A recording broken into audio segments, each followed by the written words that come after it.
So much, Tara, and welcome everyone. Thank you for joining us today as we embark in this journey, navigating difficult conversations during the COVID-19 and racial equality era. My name is Angie Espinal, ANYI. You may find me in your chat. I am on the MFHA team, the Multicultural Food Service and Hospitality Alliance. And I'm coming to you live from sunny Dominican Republic. And I am honored to coordinate this webinar with Forshart and with Jerry Fernandez. I do want to share a few things. So although you can't see me, I am here, I do exist, and I am a chat box away. So I am the person, once you send the questions, that will be looking at those questions and sharing those questions with Jerry. So let's say that there is a question that you're a bit uncomfortable. I'm not sure how to ask that question, and you're not comfortable saying it out loud. I'm the person, okay? So check your chat box. When you click on everyone, look for my name there, ANYI, Angie Espinel, and you can send me those questions there, and I will just ask, hey, this question came from the audience. What do you think?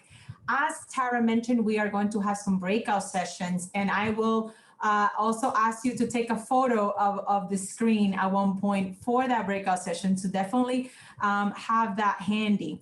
As Tara said, we are recording this webinar, but if you at any point during this recording say something or you're part of something that you do not want to share that, we're happy to edit the video. Please let Tara know. We already had this discussion. We are happy to just edit that part and have all of the components available to everyone. So without further ado, I will welcome President and Founder Jerry Fernandez to take the stage. Jerry, the floor is yours. Well, I'm not taking the stage, but I am taking the screen. So thank you, Angie, and thank you, Tara, for having us. And welcome to all of you charters. I love your group.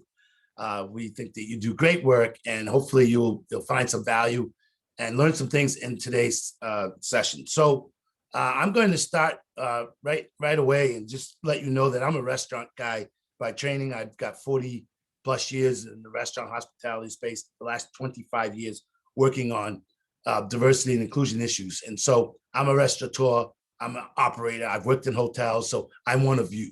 I want to thank Tara for her leadership. And our agenda for today is just set the stage, the context of where we were pre-pandemic, during the pandemic, some of the outcomes that came from that, and why it's led to a need for increased employee engagement. We'll go right into the exercises. We have scenarios. We have plenty of content. What's most important is that we get your questions answered. There's some sensitive topics that will come up. We are just the people to answer it for you. Won't hurt my feelings. The more questions you have, the better. Put them in the chat.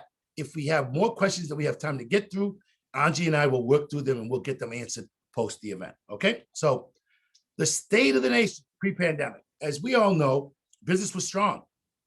Last January, we were having a gangbuster of a year. Things were off to our best start. We had things booked all the way throughout the year. We know that people were struggling with talent, finding good talent. And when you found talent, the skills weren't always there. We had been working for 2 years, almost 3 years, on some of these emerging conflicts with customers, and customers are, fighting with each other and having issues with employees around race and ethnicity, and of course, politics.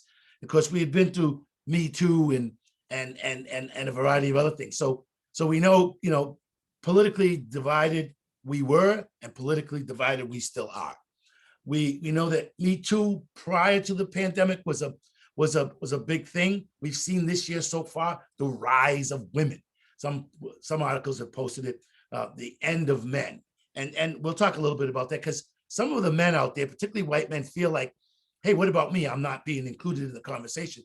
We're talking all this stuff about Black people and Hispanics and Asians now, and women, man, what about me? So that's an interesting conversation that we can have. And bias had become a big part of how people were thinking about how we manage through difference and how we manage all this diversity. And that really kind of was sparked by that Starbucks event a couple of years ago when Starbucks bared their soul and said, look, this is what we're doing. This is how we do it. And they demonstrated clearly they were ahead of the curve and still are in many ways. And then came the March shutdown. So COVID-19 hit us. We ended up with a racial reckoning. And as I said, politically divided. We were before the election. Well, certainly during the election, the divisions got much wider, and we saw some of the consequences of that back earlier this year. So in case you hadn't been watching, you know that the coronavirus affected minority groups differently. Early in the year, early in the pandemic, Chinese restaurants were being targeted, saying, you were the ones that brought all this, and their business had come to a complete stop in some markets. So they were really feeling the pain. And then, of course, we saw more recently, not only were they feeling the pain figuratively, but literally actually being hurt and killed. And so for the first time in a long time, Asians who've been perceived as the model minority, the one that everyone else should follow their lead, really felt, wow, even though we've worked hard as immigrants and as Americans who were born here, we're still being singled out because of the way we look.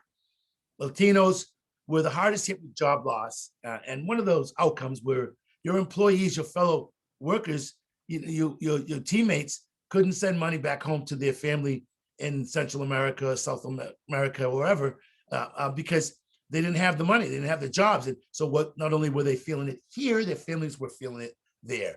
They were also more likely to get the virus, as were African Americans, who were 33% more likely to be hospitalized, 6 times more likely to get the virus and die in cities like Chicago and Detroit. And I personally lost, 4 family members to COVID-19. So when someone says, oh, the virus, that's fake news, not so fake to me. And those are the kinds of things that we have to begin to understand as we have conversations about the current things that are happening. And as we know, the unfortunate experience that Minneapolis went through that just concluded with the trial of Derek Chauvin being convicted for killing George Floyd. We all know what the outcome was of that. But we have to remind everyone that there's been a lot of people over recent years who have died at the hands of police and didn't have a gun in their hand, or in some cases, no weapon, or weren't running from the police. And if you have people, I have an 18-year-old grandson who has been stopped 3 times since he got his license in June. And the last time he had the phone on the dashboard saying, Papi, I left the phone on so you can hear it. And I could hear the police officer trying to bait him into saying something or doing something that he might get arrested for. So I can tell you, this is real for me, and it's real for some of your fellow employees and workers and friends and neighbors, even if it's not real for you. And there's a lot of anxiety right now still. Young people are saying, I don't want to get my license. I don't want to drive it. I was on a call last week, and one of the people that participated in the session works on a pizza chain. And she said, our African-American employees don't want to work after 9 o'clock at night because they're afraid of being stopped by the police. So these issues, whether you agree with the politics or not, you like it or not, it's part of what we're dealing with. And it's part of what our new reality is. So some of the outcomes that came from all of last year, and we're still feeling them today, is the reality that for Blacks and Latinos and some other underrepresented groups, socially distancing isn't very easy to do. It isn't possible. You still see over-indexing of Latinos working in factories, so they're much more likely to be exposed to the virus. Discrimination and physical threats, as we've seen with the Asian community. Psychological safety, people not feeling safe, is something that we're seeing an increase in a lot of ways in a lot of different areas. And then the other healthcare disparities, access to healthcare. Blacks and browns are less likely to get the virus. To get the vaccine. Now, I'm a privileged individual. I have a college education. I live in a nice neighborhood. I make a good income. I got my second one's coming tomorrow. But for many low-income workers, a lot of them are in our industry, they're not able to get that virus as quickly, that vaccine, or there are cultural reasons that make them think they shouldn't do it. And at the bottom line of this is trust. If we don't trust the brand, we don't trust our leadership, we don't trust the industry, we're in big trouble. So all this brings us to these difficult conversations. And so I've chosen to kind of share a few perspectives here, and then I'm going to walk you through some tips, and then we're going to get right into the scenarios. So nearly 4 in 10 say their managers don't engage them with honest conversation. So 3 out of 10, they don't encourage the culture of open, transparent communication. So we have to be concerned with the culture we're creating. If we can't create a culture of inclusiveness for everyone over the next 5 to 10 years, we're going to be in serious trouble, because people will not want to come to work for our industry if they don't feel they can trust our leadership, the leadership and the people who are responsible for the leadership of this company don't get it. Well, then I'm not sure I want to work for them. And so some of these conversations that we're seeing, and we're getting plenty of these calls.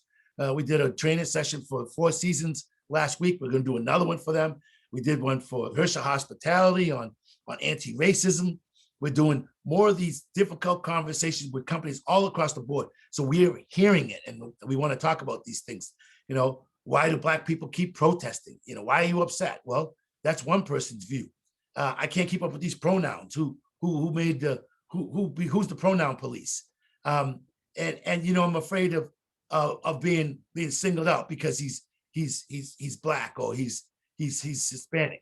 So one of the things that we've learned over time, and I learned this from Chick-fil-A quite a few years ago, is they've got these conversation guardrails, which I'm going to share with you. And the goal of having these conversations is so you can tackle tough topics, and all for the purpose of strengthening the culture and trust. If I understand your struggle in your everyday life, I can show you empathy. I can listen to how you need help, and I can be supportive. If we can't have a conversation, and I can't learn about your blind spots, you can't say, hey, Jerry, I didn't grow up around any Asians, so I don't know the difference between a Korean, someone who's from China, or someone who's from Vietnam.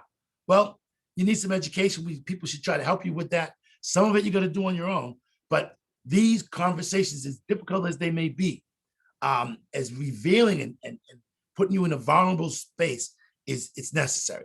And all because of trust. Now, many of you I know have seen Patrick Lencioni's 5 dysfunctions of a team. And if you know, at the base of the pyramid is the absence of trust. If I don't trust you, I don't trust you enough to be able to tell you, hey, I'm really nervous about this pandemic because, I'm afraid of giving it to my grandmother. We don't have transportation. If I can't tell you something personal about me and feel confident you're not going to use it against me, I won't tell you anything. And so if I see you as somebody who doesn't care about me or is on the opposite side of the things that are important to me, I'm also not going to share it with you. If you can't have that vulnerable moment, you can't have what Cornell calls healthy conflict. Did a study up there around conflict, healthy conflict and unhealthy conflict. Healthy conflict is when we argue about ideas. Unhealthy conflict is when we argue about personalities. When I think you don't care about me because I'm gay and you think being gay is a choice, I'm not going to trust you. And this is at the core of a lot of where our disconnect is. Right now, the Black community is feeling, I don't know if I can trust institutions, policing. I don't know if I can trust the industry to keep me safe. If you look at the way we opened and closed and reopened and closed restaurants across many different states. So come back to this functionality pyramid and know that if we don't get those first 2 things right, you're not going to get commitment. You certainly won't get accountability, and you won't get the results. So how do we start these conversations? So you got to pick the right time and place. Context matters. You can't do it in the middle of a shift. Somebody's off. That's my good news. Somebody's off mute. So you got to state your intention. Why are we having this conversation? Why do you want to talk to me about this? Jerry, I want to talk to you about something. I want to talk to you about, how the communities of color are feeling about this. Why do you want to know? Well, because I want to help you. And sometimes it's helpful to ask for permission. Do you mind if I ask you a question? Are you okay with it? It's personal. You got to do your homework. Don't go to your Asian friends and expect them to educate you on all the issues that impact the Asian community. There's this thing called the internet. You can look it up and find out. Do some of your homework yourself, and then look for honest feedback. Tell them the truth, but expect that they're going to tell you the truth and say, hey, you know what? You always say something like X, Y, Z, and it really irritates me, and you should know better. Okay, I was telling Tara earlier that I've had 2 instances where people are using the term colored to talk about Black folks. If you're still using colored, we got problems. The rest of these, the next few slides, there's more tips. I'm not going to go through all of them, but they'll be here for you to go back to and rely upon. You know, when the webinar is done. Like I said, prepare, keep an open mind. The other things, these are the guardrails that I love from Chick-fil-A. When you go into having that conversation, check your title at the door. It's not about who's the most powerful individual in the room. It's about honest conversation. Being able to disagree without being disagreeable. And what I really love is if you're going to have serious conversations, you're going to get your feelings hurt. You're going to get wounded at some point, and that's normal and natural. Because we're trying to bring people together, and I got to know the disconnect for you. You got to know the disconnect for me before we can get to a place where we can be clear about what we want to try to address. And then this is eventual progress, not immediate progress.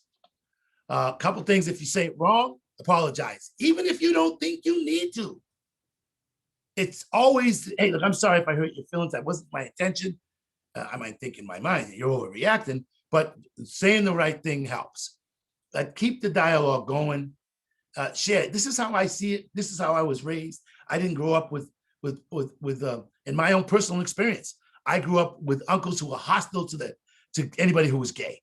And it took me a long time before I was able to figure out that I had some of those tendencies built into me because I'd been raised that way. Once I realized that I could unbundle it, I could say I'm a big advocate for the LGBTQ community, but I always wasn't there. And when I share that with other people to tell them that at one time I had homophobic tendencies, I'm not proud of it, but I got over it. I used to smoke too. I got over that. So you have to be willing to share some of your vulnerabilities, acknowledge your blind spots. I still have problems with tattoos on people's neck, especially if it's a woman. I shouldn't, it shouldn't matter, but it still bugs me, okay? But I know it, and so I address it and I catch myself. So let's move into what we think is the most important part of the presentation, is a tool to help you better manage these conversations and learn how to get better with them over time. We call it the MFHA Cultural Engagement Model. Before I share it with you, why is the model important? Why is it? Because there are different experiences for people of culture. You know, so I didn't just say people of color, but people from different cultures. Oftentimes in the US here, the rules and systems were developed without immigrants in mind. They certainly weren't thinking about Black people when they started building these systems and structures of corporate America. And when you decided who got jobs, who didn't get jobs, Black people weren't in the mix. Oftentimes, people of culture, people of difference are new to the process. I know my brothers and I were the first to go to college. We couldn't talk to anybody to help us do the process. I was the first one to get a corporate job, first one to have a business card. So who was going to help me figure out how to navigate the landscape in a big environment?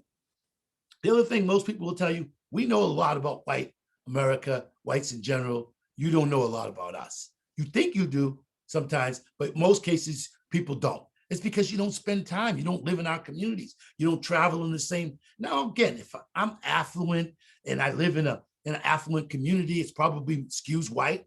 There's some markets where in Atlanta where it would be very Black or very brown, whatever. But most cases, people are disconnected from the people that they work. We see you at work, but we really don't see you outside of work. Okay? And their lives are different. And then fewer corporate resources. If I hear another company tell me, you know, Jerry, we don't have any funds for multicultural. We put all our money into helping women. We're focused on women now. I've heard that for years and years and years. At some point, we've got to include other people. So let's look at the model. We developed this with SMU a while ago, and they were trying to build the relationships between their international students and their faculty. Why? What was the disconnect? Well, what do you think the faculty looks like at an institution like Southern Methodist University? The tenured professors. What do you think? White, male, over 60. Yes, bingo. You got the answer exactly right. Then all these young people coming from around the world saying, I'm spending my money and this guy doesn't talk to me in a way that I feel is respectful or whatever. And what we found out was these 5 things students wanted the faculty to know about them. And you know what we found? The same is true in restaurants. Same is true in the workplace. I want you to know where I'm from, how I see the world, my style of communication, be sensitive to the myths and realities that people have about me and my people. And here's the things that will tick me off and shut me down, okay? So I'm gonna go through a few of them, and I'm gonna use some examples using the LGBT community. And then we're gonna do an exercise right after this, where you are gonna go through these 5 points in a closed group, which Angie's gonna bring you to. So let's take the first question.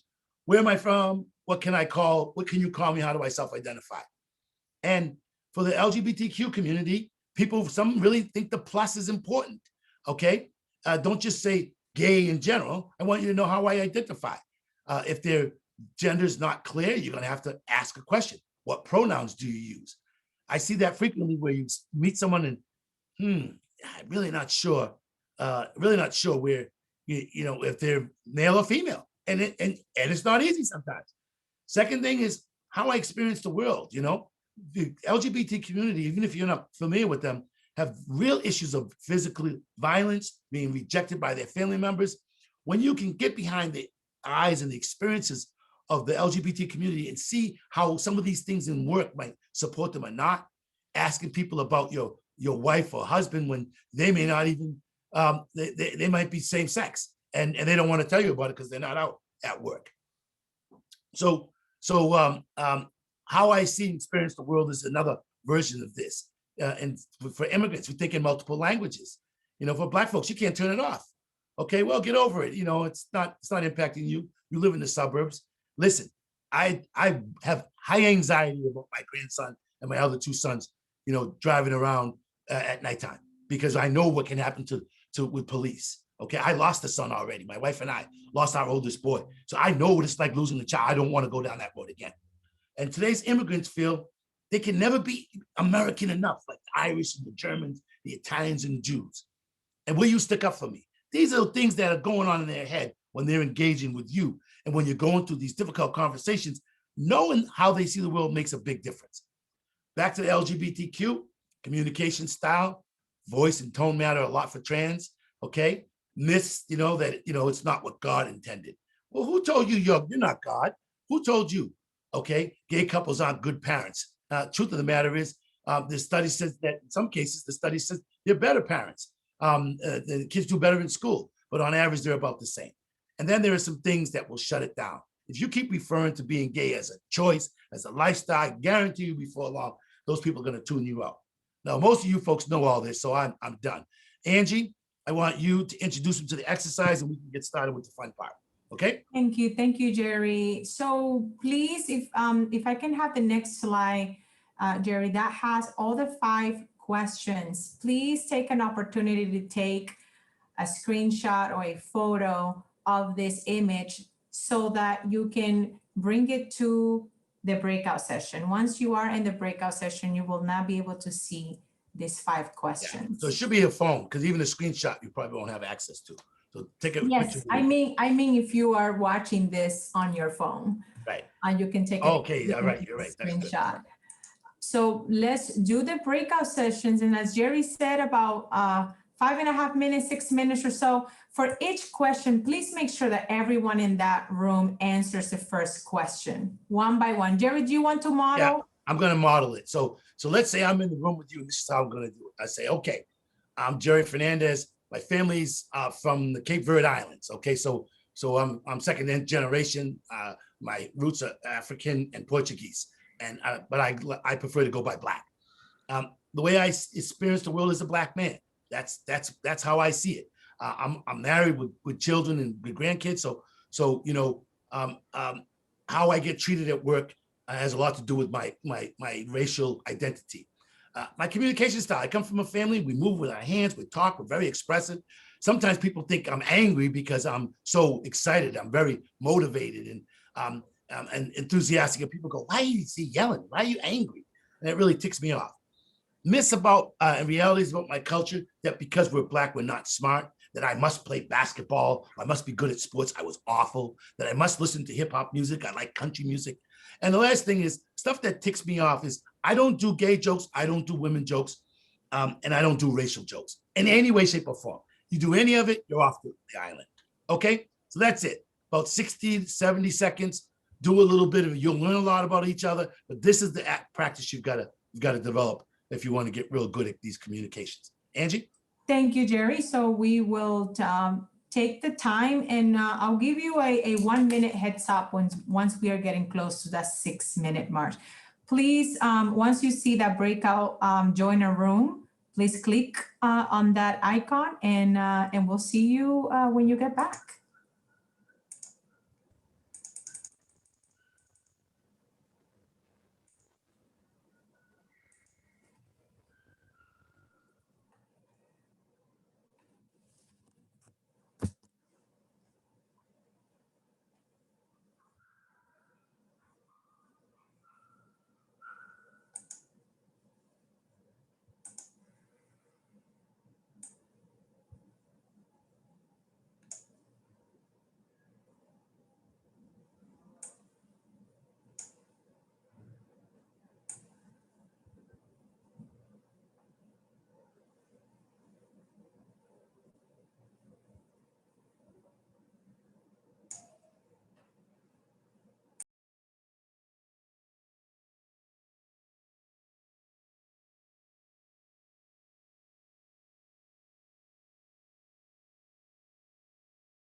All right, so Angie, I can see that all the rooms have at least 3 people except for room 3, which only has 2 people. That's correct. It doesn't, I was gonna. They may be able to do all 5 questions. We like to do this exercise with at least with 2 people at a time. Yeah. So that people can get through all 5 questions. The other groups may only get to the second one.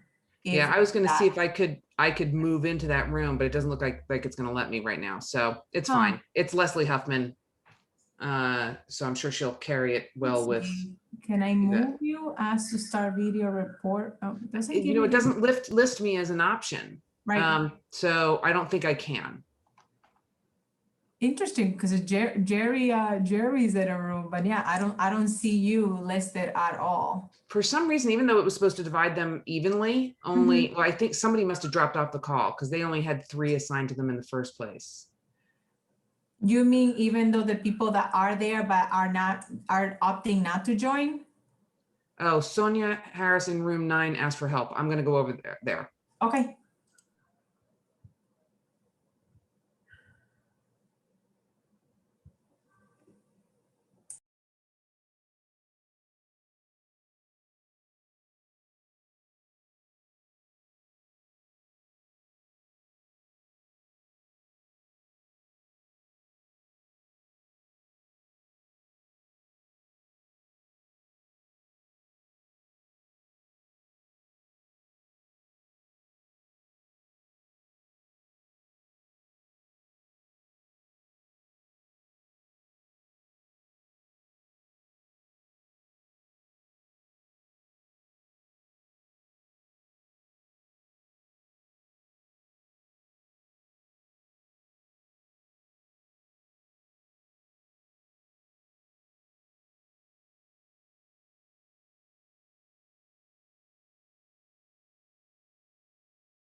Okay, I'm back. Okay. Okay. Having trouble with her video. Oh, okay. When you go to breakout rooms again, are you going to use the same groups? I tend not to. I tend to Move it around? do it over again. But Jerry did mention to me, Tara, that he preferred to not do the breakout rooms because he says that they take a little bit more time that he wants to. so he wants to have the scenario discussion as a group. I think that's totally fine. Mhm. Mhm. So this will be the only This one is we it for have. breakouts. Okay, good. Mhm. Then I don't have to worry about it. Yes. It's going great so far. Absolutely. Thank you. Absolutely. So happy that you feel that way. And I always tend to know once they get back from this breakout session, how is the engagement? That's my cue. The room that I just joined was they were very active. I had to interrupt them to say what was the problem. So Excellent. that was good. Excellent. That's a great sign.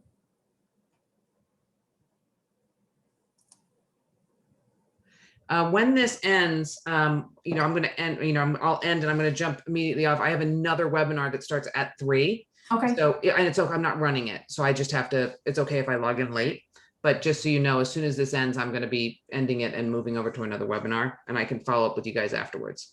Got it. As you know, Jerry is very much ending on time. Yeah. So at 3 o'clock, I assume that he will be. People do not like it when you run late. Yes. Yes. Oh no, not at 3. He should probably pass the mic at 2:59 so that Oh, when we ran ahead a virtual event and we ran 15 minutes over, and oh my God, they went bananas on the Yes. evaluations. No, we don't like it. We do not like that. So we are at almost 5 minutes. Let me just going to give them a 1 minute warning. Yeah, I would say go ahead and get, yeah.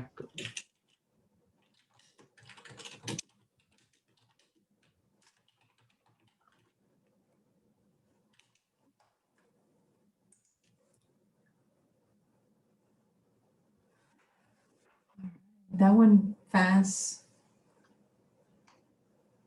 That's really a good exercise to do for a good 10 minutes. For a minute, I thought we lost Jerry. I didn't see him, but I see he's in breakout room 8. Yeah.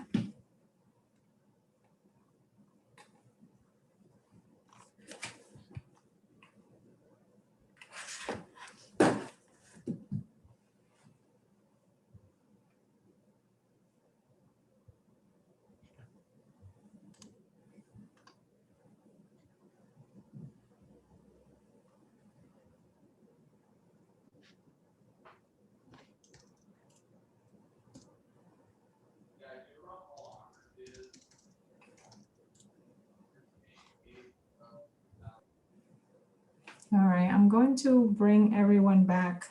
Tara, is that okay? Yes. All right.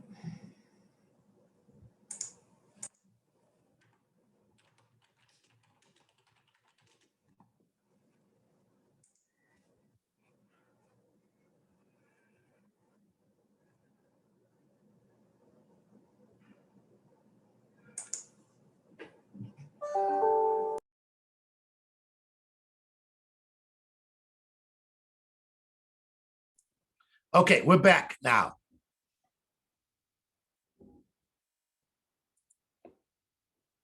All right.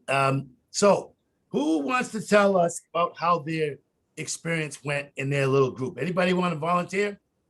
Now, I could easily pick on the people that was in the group with me, and I might have to do that. But let's see if somebody can unmute themselves and say, tell me what happened in your little 5-minute session. All right. How about my team? Someone from my team want to help? Actually, I can chime in real quick. ahead. You know what? It was pretty cool in my group. I was the third person to go out of 4, but the first 2, I really what I was expecting the answers to be, and even what I preconceived, maybe my unconscious bias of what I expected the answers to be, were completely different than what they were. And it was pretty awesome to see that once someone really wants to talk about the root of who they are and what they believe and different things, I was really I don't know, it sort of took me back a little bit of, I didn't expect it. And so I thought that was a pretty Good. cool exercise. That's good observation. Very good. Somebody else? Okay, folks, let's go rapid fire. You folks know how to do this. Don't make me pick on you. Let's see. Samantha's there. Susan's there. Suzanne's there. Come on, Christopher. Who's going to help me out? I'll go. Go ahead, Yvette. Thank you. Hi. I was in a smaller group just with Leslie, and I think just like entering this space that y'all have created, which is so incredible, like we inherently entered with very open ears, also to what, you know, I think the previous speaker just said. But so I'm thinking of like ways that we can recreate that, or bring that into the workplace, or bring that into a faster moving environment, which Right. is oftentimes the excuse, right? That we don't do this. It's like, oh, like I was just thinking off the cuff, or like, you know, I didn't, and that's the issue, is like we don't take the time. So I felt very heard by my group, and I think that's the key, or like at least to entering it, even if we don't disagree, even if we don't agree when we share the content of our thoughts. That's it. That's good. I felt heard. That's great. One more. Come on, somebody. Let's go. Leanne, you had your Leanne, microphone on? Yeah. Hi, I actually really enjoyed that. We didn't even get through everyone in that short amount of time, but I think it's really an interesting way to start the conversation with someone that you haven't met before, to get to know them in such a way that you can already show respect in your future conversations, because you know so much more about them up front. So I really enjoyed that little snippet, and that's been one of my favorite chart breakout sessions thus far. Good. So listen, let's give yourself a round of applause. That was really good, because you have to participate in this. But once you start doing this and you make it a regular, you begin to uncover pieces of who an individual is. Then you connect the dots and realize, that ain't gonna work for Cindy over there. That Cindy, she's not gonna feel that at all. And you also begin to go, wow, you know, she sees this because she's got biracial children. I didn't know that. So she's seeing the world through the eyes of her children.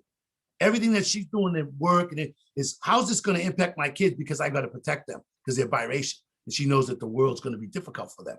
So very good. So we're going to go off to, I'm going to go back to sharing the screen, back to my presentation, and I am going to go through some of the scenarios that we had set up ahead of time. Okay, so let's go to the first one here. All right, there we go. Conversations that you're going to see on the rise. This is stuff that the use of pronouns or not. How do you address someone of an ambiguous gender? Frequently, we see people out there who present, and you can't tell what gender they are.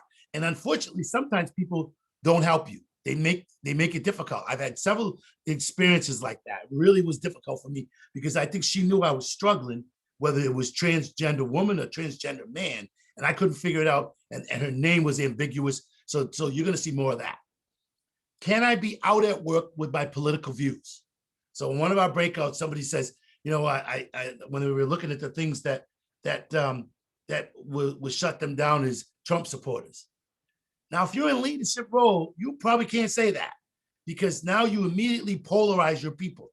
Oh, so she thinks that way, or he thinks that way. Now, automatically, you have created a rift where one doesn't need to be. I don't have the answer for how we're going to solve the political issues, but we have to coexist right with the left in the workspace. And we're going to have to figure out how to build in those guardrails so we can get the work done, but we don't put people in boxes so as a way of othering them or to diminish them. How do you give feedback without having the race card played? Okay, so frequently we've heard this over the years. I've got reason to believe that we're seeing more of it because we've talked so much about race. I don't want to say anything because I don't want them to call me a racist or say, you know, because I'm telling the truth. He's late all the time. That's got nothing to do with him being black. Okay. White men feeling as if they were not included. All this talk about women, all this talk about Asians now, all this talk about black people and Black Lives Matter. I'm tired. What about me? Have any of you heard any of these things? Anybody want to comment on anything we've seen before we go to the scenarios? The cancel culture, how's that showing up in your work? Is it killing open conversations? You're afraid to say something because someone's going to cancel you out. Is firing a person always the only solution when someone makes a mistake around race, ethnicity, culture, or identity. Any comments? This would be called the participation part. Okay, hearing none, I'm going to go on to the next one. Chart case study. This stuff came from you folks, okay? Someone took the survey, thought it was really important to acknowledge. You asked about gender instead of gender identity. That's the key. Gender or gender identity. It says you're missing a whole group of people, and a lot of people who are non-binary, youth especially, want to be seen for who they are. On the contrary, you got a guest over here who says, I don't want to hear all this non-binary stuff. This is a bunch of hooey. There's male and female. There's no such thing as this other stuff. And I spend a lot of money and I'm not woke. So I won't be coming to your hotel again if you can't address this. So let's talk about it for a moment, okay? Let's talk about it. And I'm going to stop sharing. Who's got a comment on what we just? How would you take the engagement model and apply it to any of those issues? Any of you faced any of those issues? Anybody want to comment on any of those issues? There. Yeah, go ahead. Okay, so a couple of things that we have done within our organization is we're looking to branch it out, but we've started where we know it's impacting specific individuals. So we've taken the gender designations off of our restrooms.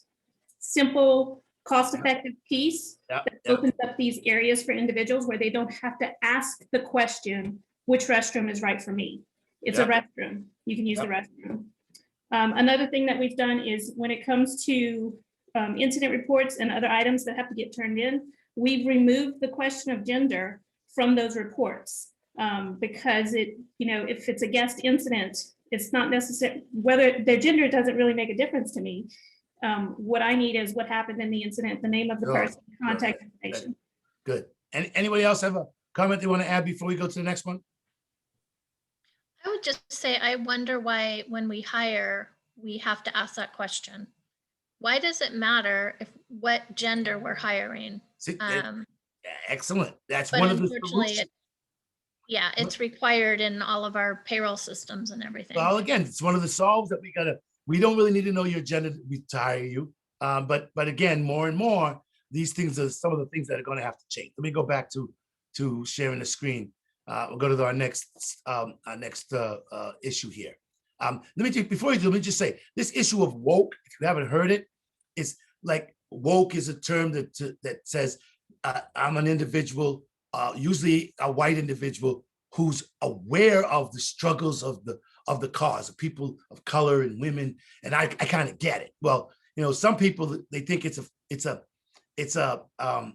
word to clown some folks. Others take it very, very serious. But that's an issue of seeing how people use it, seeing if it's something that's talked about in your organization. And I'd ask people, I said, listen, so I've heard this term being woke. What does that mean to you? I'd ask a white person, I'd ask a black person, I'd ask an Asian person. And some people say, I don't even know what it is, move on. But you're gonna find that some of them do have a strong opinion about it. And it gives you another set of lenses to think about when you're engaging people, okay? So we just did this one already. Chart case study, page number 2. Employees complain to others. Mexican employees should learn to speak language. If I went to live in Mexico, I'd have to learn English. We've heard this before. Employees arguing that they do not have white privilege. This one we're going to talk about. No one ever handed me anything. And then employees want to wear Black Lives Matter. I wanted you to see that word black has a capital B in it. For the New York Times and other publications, they have started to capitalize the B in black when you're referring to people. Black when you're referring to color is lowercase, and it means something. It kind of levels the playing field for Black people with Hispanics with a capital H and Asians with a capital A. Just something you should be aware of. And then also these political statements. How are we going to finish? How are we going to determine which ones are good and which ones are bad? So anyone want to make a comment on any of these three before I add my 2 cents in? Question, thought. Have you dealt with it? Are you dealing with white privilege? Have you read the book? I haven't read it. I've read a lot of articles. Do you think it's a myth? This is Leanne. If I may, a couple weeks ago in one of the chart presentations, it was said that you may have worked hard your whole life. You may have encountered struggles, but being white wasn't the reason you had to work hard or harder or struggle. Like that was never what was getting in your way. And I Right. thought that was just such an amazing way to look at it. Like that's Yeah. not, if I've struggled, that's not what's holding me back. Yeah, it's not what's holding you back. You can get into long arguments about that if you want. Anybody else want to say something before I comment and then go on to the next one? Because I'm trying to get to as many as we can. So let's go back to the screen here. No one has ever handed them anything. That's true. White privilege. So let me ask you a question. When you hear this conversation, it's really about privilege. Are all of us here privileged? The answer is yes, because we all have a job. Most of us all went to college, or most or all of us went to college. We have a job and a decent income. So when you think about privilege, and Tara and I had this conversation, are attractive people given opportunities that people who are less attractive get? Absolutely. Okay. Are people who are very curvy and have a wonderful, what someone would say, a beautiful figure, do they get treated different than somebody who we consider to be overweight? Absolutely. Definitely. Okay. The term that you can use when you want to talk about somebody who's overweight is people of size. That's one of the terms that is being used. Okay. So when Tara and I went through this, do people who are children of celebrities, do they get any benefits? Absolutely. Absolutely. So when people say there's no privilege, do I get privilege if I'm stopped by the police and I'm black, but I have a sticker on my car that says, I support the police, blah, blah. Do I get any privilege as a result of that? Potentially. Yep, exactly. So just people get hung up on this thing, whether it's white. Take out white. Is there black privilege? Yes. Is there Asian privilege?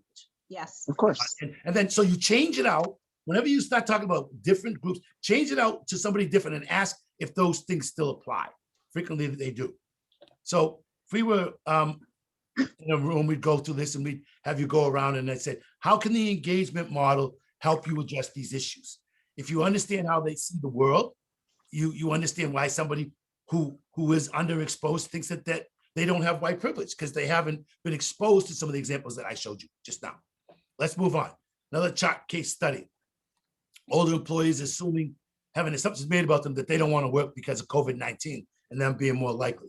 That certainly happens. Hispanic manager telling black employees, Mexican lives matter too. You aren't the only ones getting stopped by the cops. Employees being pressured to come back to work, being made fun of for living off the government by their managers when they decided they wouldn't come back. Anybody dealing with any of this? How could the engagement model address any of these things? Anyone want to comment? I see someone unmute themselves. Good. Go ahead. Speak up if you can. No comment, Jerry. Okay, well, we'll go back to the screen here. All right, couple of things.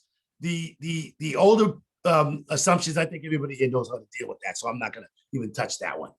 Black Mexican lives, people are really getting sensitive to too much attention being given to Black community. So I would ask people to put that in context. Okay, so this one little period of time when we're focusing on Black folks as compared to all the rest of time, or we're focusing on women as compared to all the rest of time, really, this isn't that big of a deal for you to have to spend some time. Yes, all lives matter, but in this particular case, the number of African Americans that are being shot by the police is a significantly higher number than any other group. Hispanics and Latinos, same situation. So just join the club. Let's talk about all those kinds of things. If that's how I would deal with it, if it came up in the restaurant, it came up in my work environment. Let me, I want to get to one of these other good ones here. I saw that one. This is, am I going down the right way? Yeah, I'm going to skip to this one because I think this is an interesting one. asking a Black colleague. Lauren genuinely wants to understand why people continue to protest. Eventually, she gains the courage to ask Brenda, who's Black, what she thinks about the protest. I don't understand why protesters would loot and destroy their city. They've got the verdict they want with the George Floyd case, but now Dante writes death will cause more issues. When will people learn running from the police is just wrong? Brenda, who is personally, is normally outgoing and friendly, reacts strongly. The conversation escalates and ends with Brenda storming out of the room. Okay, folks, what do? How do you respond? Because that conversation is there. It ain't going away. If you don't address it and nip that in the bud, it's going to come back. How do you address it? See all those hands raised up? Christopher, Suzanne, Laura, Daphne, I love that name. Sonia, come on, help me out. You have no thoughts on that? That just happened on your watch? You're not going to address it? Hey, it's Come on, Sonia. Sonia. All right, I Hi. knew somebody would help me out. Well, I'm going to show my my weakness here because the Sure. reality is I'm someone who is very confused right now by everything that's going on. I was very verbal. I would consider myself an advocate of certain things. I tuned myself out and shut down my Facebook account because I couldn't take it anymore because you wanted to be a peacekeeper. I'm a mediator, I'm sorry, by nature. Yeah. And I was just exhausted by the whole experience because you want to share people with them. You want to explain to them different perspectives and how to be more open-minded. And frankly, I got to a point where I felt that I was being irresponsible by not trying to help people, educate people, bring to peace. But I also felt frustrated and quite frankly depleted emotionally because I felt like no matter what I said, somebody would take it the wrong way. There was always like an argument. And to be honest with you, I'm a little demoralized by where we are right now. So I see it happening. Every example that you've given, case study, absolutely, we've seen it in our industry. Yep. I don't always know how to respond to it. Okay, I appreciate, Sonia, you sharing that. It's what's called this vulnerability. Oh, you gotta share it. It's not easy, especially for us men. We're not supposed to do that stuff. That is exactly the issue we want to talk about because in this piece, I'm gonna go back and dissect it just real quickly. If I can get my thing to go back. There we go.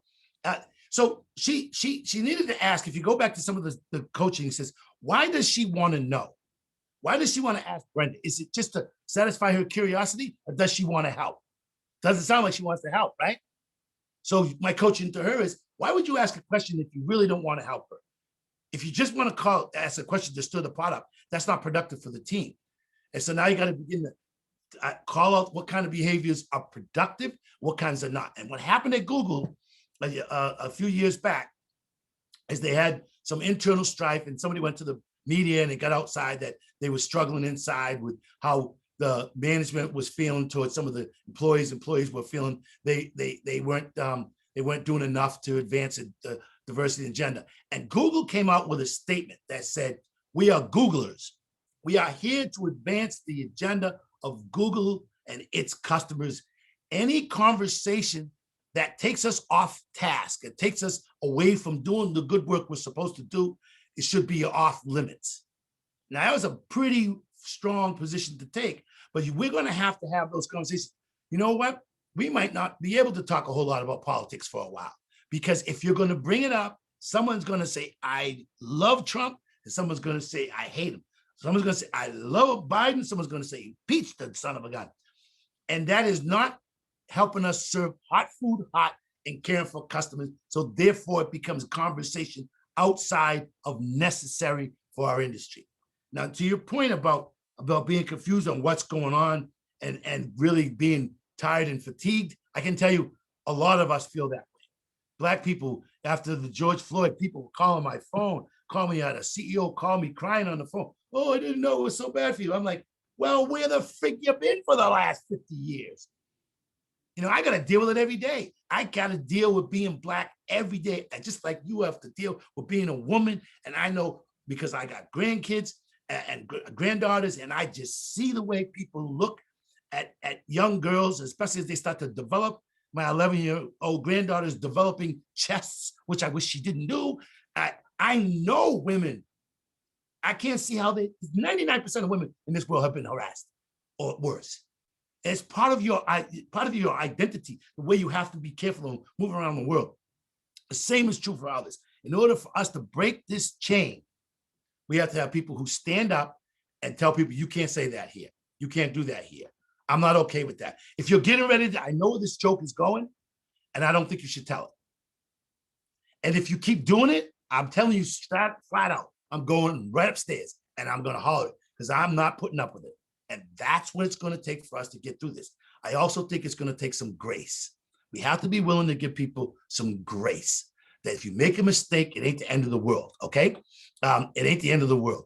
That you have to be able to come back from having said something, made an awkward statement, or, oh, I didn't mean to say that. Now, I'm not saying you can run around and use the N-word 10 times and then say, oops, my bad. No, you probably can't do that, okay? And you can't use the F word with the gay and lesbian community either, because that don't work.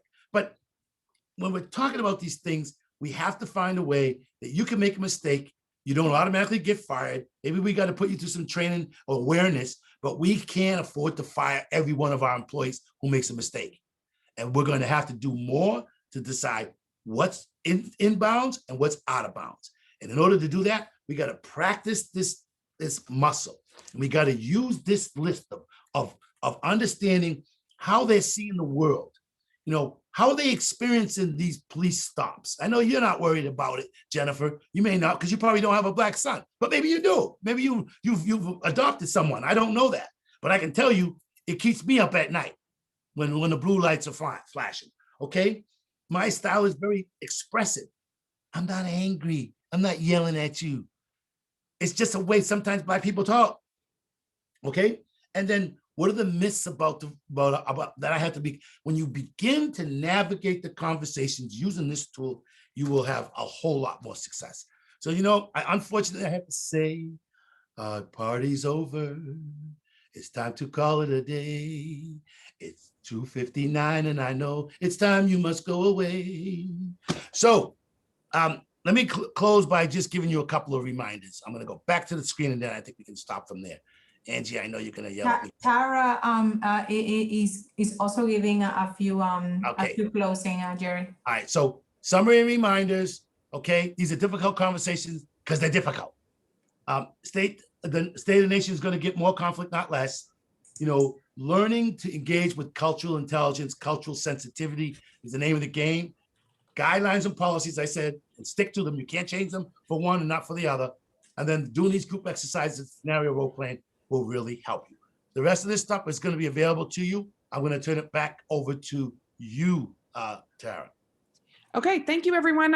We're just going to do a quick wrap up. I just wanted to let you know that this webinar, as well as all of our other webinars, are available on our website. They're free to everybody, so please feel free to share this with anyone or go back to it and see any of our other ones anytime you are able to. Jerry, thank you so much for joining us. I really appreciate it. This was excellent. All right, great. Thanks. Thanks, Chart. We'll see you soon. Bye, everyone. Thank you.